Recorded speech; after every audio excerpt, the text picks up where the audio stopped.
Hello viewers, I'm Red2006 and I'm very pleased to have you join me for the latest episode of A Link to the Past Randomizer. As a quick recap, in the last episode, I gave a dinosaur permanent brain damage. I blew a very large hole in a pyramid, and when all seemed lost, Turtle Rock came through again. We're ready to use that big key in the Misery Mire. You know, even the Misery Mire can look nice when the sun's out, shining down that sort of weak, sickly light upon the land. Birds singing as they attempt to pick at the remains of people who stumbled in here, though, if I'm going to be honest, I don't know how anyone could get in here without wanting to. Anyway, not too much to grab here. It's a fairly quick path, to be honest. Just the enemies in here to defeat, then we can go to the big chest. It's a bit of a time puzzle, but if you have the hook shot, you can get through it a little faster.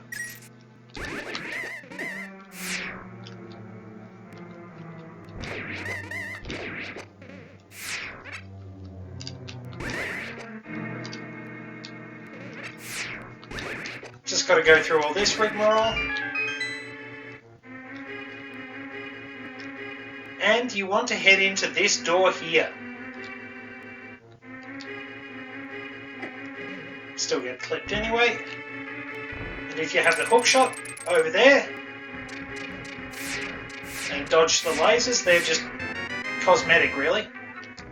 So there's the last key for Turtle Rock.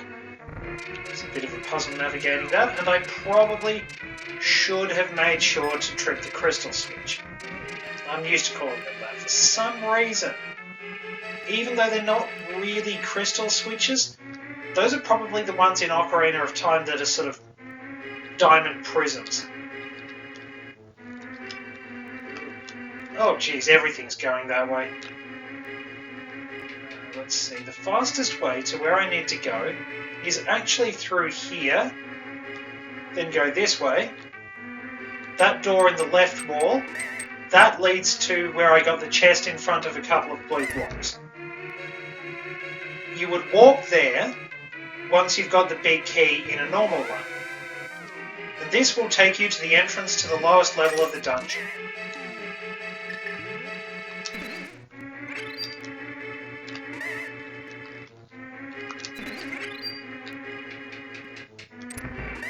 Make sure to turn to the left, and you can get a full magic jar. We don't have to worry about any more items, or, to the best of my knowledge, locked doors. There is one, but it's optional. You just find some rupees in it. So in this room, under this pot, do a very bad job of positioning the block. Nope, still not quite there.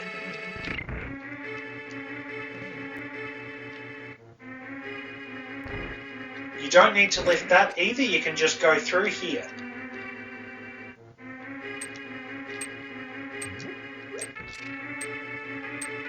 Wait for that to go by. And if you've made the switches blue, you will have to hit the switch up here. Use a ranged weapon so that thing doesn't shoot. Not too far to go, thankfully.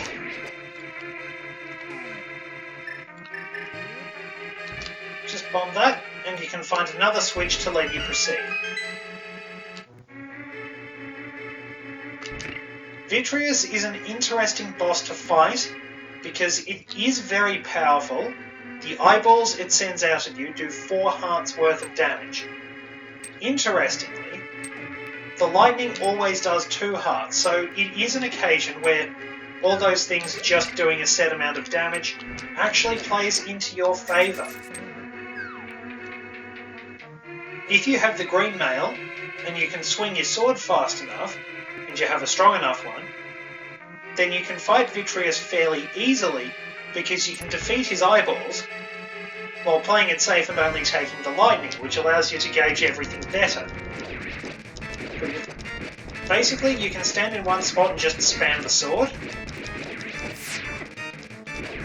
See how quick it is with the golden sword? You you really want to make mincemeat of this last stage, use the bow. You can fend him off. 1 and 2 silver arrows. Arrows are a good way to put somebody's eye out. There we go. Last crystal. So we only have the optional pendants from here on in.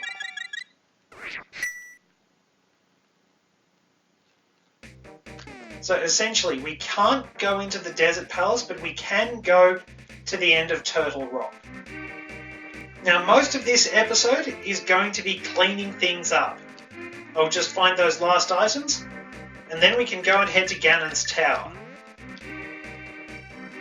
I'd like you to stay around for the journey, but if you want to wait for the action, by all means, head to the next episode.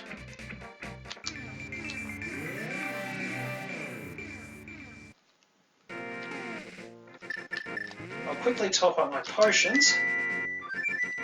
And for those of you who are sticking around with me, we are heading back to Turtle Rock. I'll grab another blue potion. A bit more useful in the long run. And then I will see you right in front of that door that leads to the final part of Turtle Rock.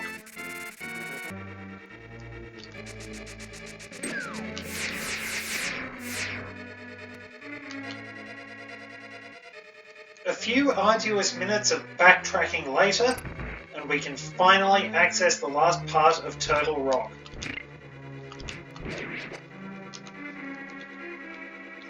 Make your way through by striking the switches.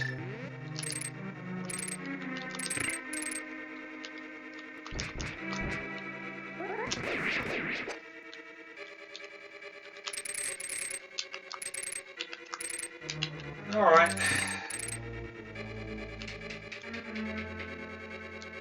And once you get down here, you can top up your magic.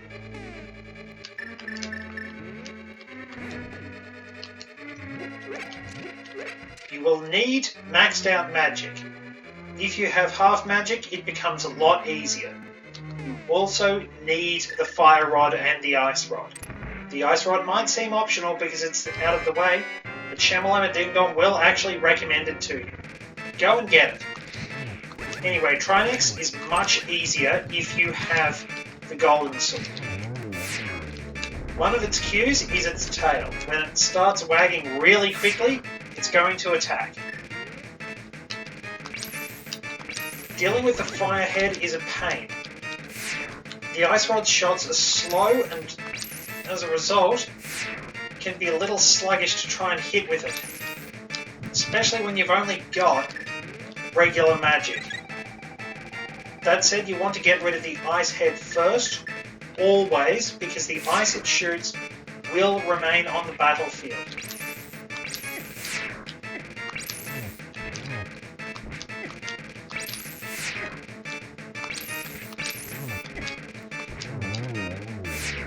Finally, it took long enough.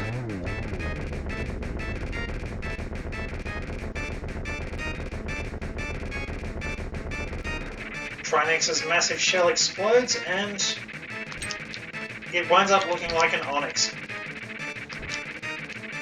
Okay. Have to play cat and mouse and try to hit that glowing segment on its middle. Okay, wait for one more hit. Got him!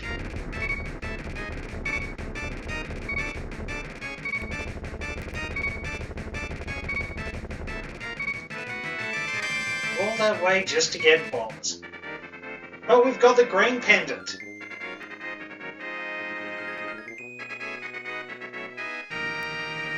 So, the next big question is, what will Sahasrara give us after all this time?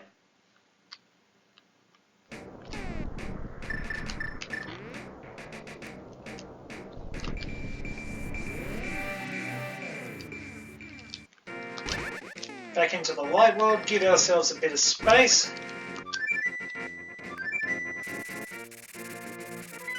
And off to go and see him. We can get a little further in Ganons Tower, so I'll probably wander in there as well. I try and get as many items as I can.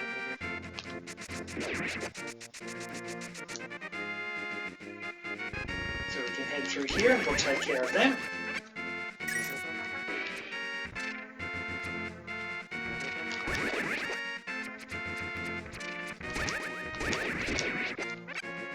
Alright, we've finally come back with your pendant. What have you got for us?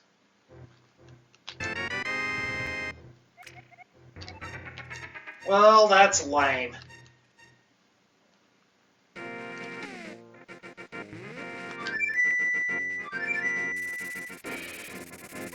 Okay, into Ganons Tower to see what's there.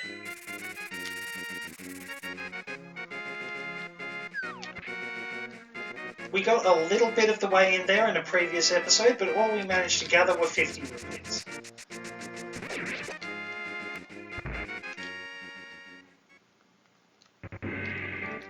You usually won't need to defeat Aghanim. There's maybe one item that is opened up by defeating Aghanim, but it won't be important, unless you've got the magic cape. Because if the game is forcing you to go to Aghanim early by giving you the first sword and the magic cape, odds are something good is probably in there. If you're wondering, it's the tree the Lumberjacks are trying to cut. They've spent most of the game trying to cut that. We haven't really gone to say hello. But they're Lumberjacks, so we presume they're okay. So we can unlock this door and get one more chest.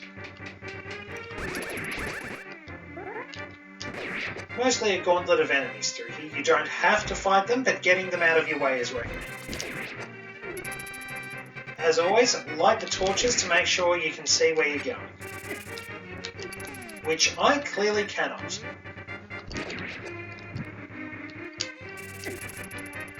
I can still see where I'm going.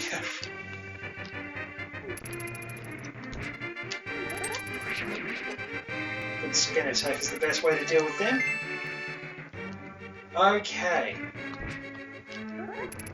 So judging by this, I would say that the last items we need are actually in Ganon's Tower.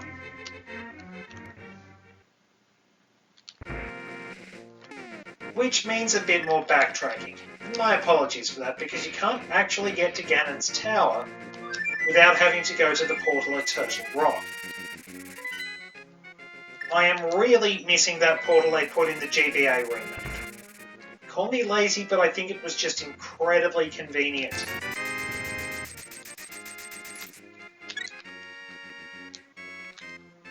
Anyway, we'll just take the long way back. So here we are at Ganon's Tower. We're finally breaking the seal. I think what I'm going to do is actually tack on a little montage in the next episode that shows where everything is. I'll clear out the first floor in this, and then I can put that item gathering montage on if anybody does want to watch it. We'll get part of this done anyway. We have 10 arrows atop the torch. Don't really need it. Worth noting, you do not need to unlock that door. That just leads to the other room, which can be accessed by the stairs in the entrance hall.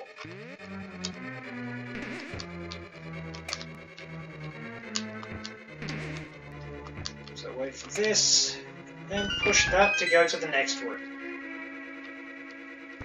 I tend to fumble things a lot in this room.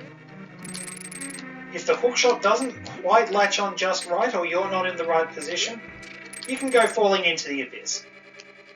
And you'll have to reset the room.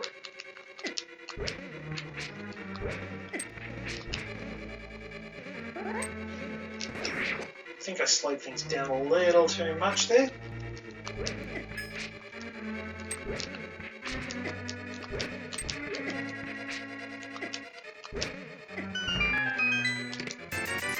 Okay, all that for money, more money, bombs, and that's where the Cane of Burner was. Not that we really needed it.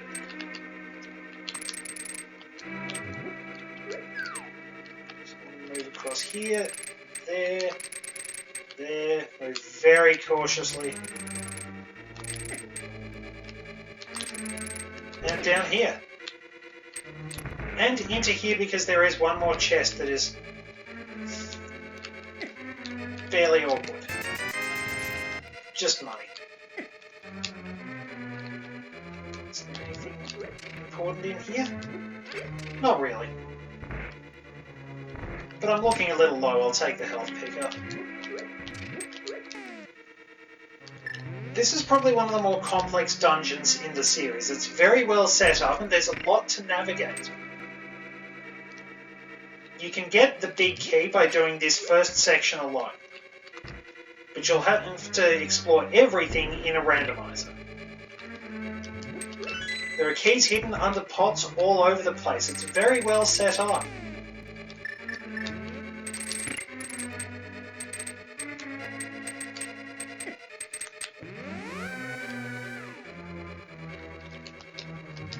A few health pickups around the place, but you've always got to be careful. You don't want to take too much damage.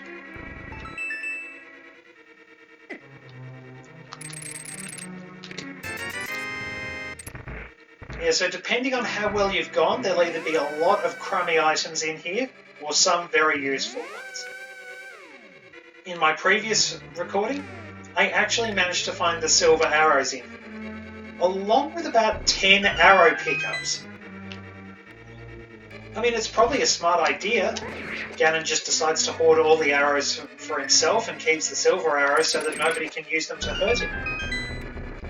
Fairly competent for a villain, really.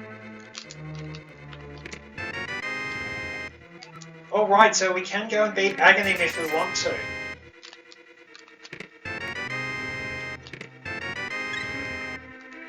And a little extra life doesn't hurt. But that's really picky.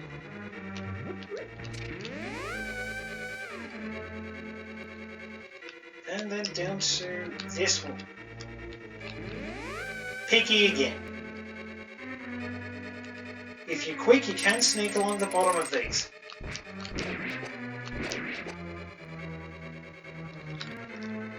Then make it through there, and this way stops you going back. Because of the nature of those warps, you can't go back if you enter from this room, having done the other side of the basement first.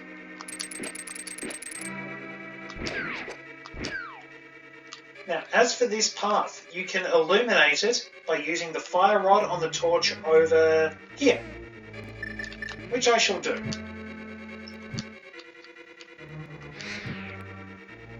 Okay, that was really, really strange. Again.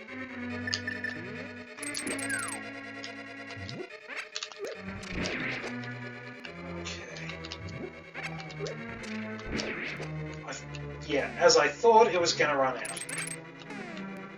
So, we'll just wait.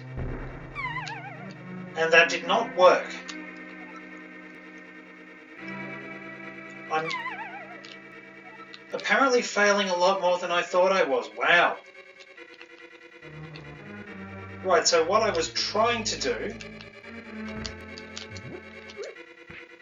Let's set that up properly. Stand about here, and you can sort of damage boost your way across.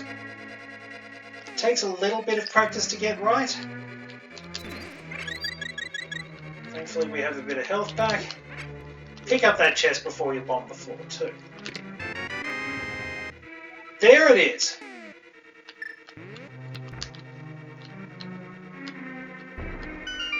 Drop down here. And we're in for a boss fight. Oh look, it's these guys again.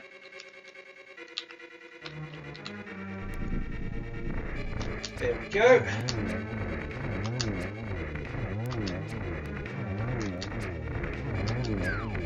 This time I didn't miss, which is a relief. Make sure to head north because otherwise you will have to go through that whole area again. Because I believe that chest normally holds the boss key. Where's our last bottle?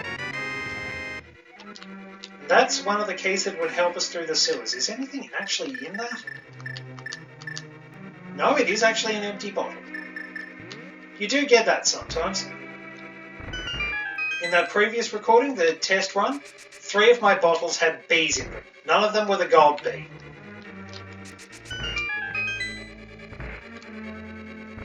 Come in here to grab some fairies if you're low on health. You can use the hookshot on them. And... okay, I'm going to have to head further through the dungeon in order to get the big key. So tell you what I'll do. I'll wrap things up here because we have a few items we can use to just go for 100% completion. I'll show off a montage of that, and then I will see you back here at Ganon's Tower, ready to go. Thanks very much for watching, and I'll catch you next time. Hey guys, Red2 speaking from post in the item rundown. In the Magic Cape Cave, we found a heart piece. The big chest in the Desert Palace yielded 10 bombs. The Landmollers dropped a heart container and the blue pendant. We sought out the Master Sword, and naturally,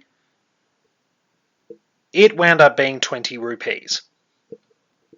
I did take the time to defeat Aghanim, but I didn't get very much out of it. Only bombs. That concludes the rundown, and I will see you in the next episode.